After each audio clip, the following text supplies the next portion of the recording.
কি পরীক্ষা আল্লাহ তাদের উপরে নিয়ে ফেললেন। রওনা দিয়ে গেছে, গাড়ি নেমে গেছে। গাড়ি নামার পরে ড্রাইভার নেমে পালায় চলে গেছে, দরজাগুলো আর খুলতে পারে নাই।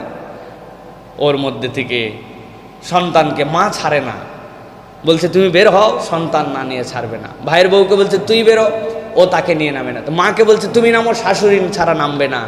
আস্তে করে তলায় গেছে গাড়ি। কি মর্মান্তিক, পুরা পরিবার শেষ। যেই লোক আসছে তাদের কাছে কেবল সে বেঁচে আছে। কিভাবে সহ্য করবে? কার জীবন কিভাবে শেষ হয় আমরা বুঝি না। বাহার ভাইয়ের ঘটনা শুনছেন না আপনারা?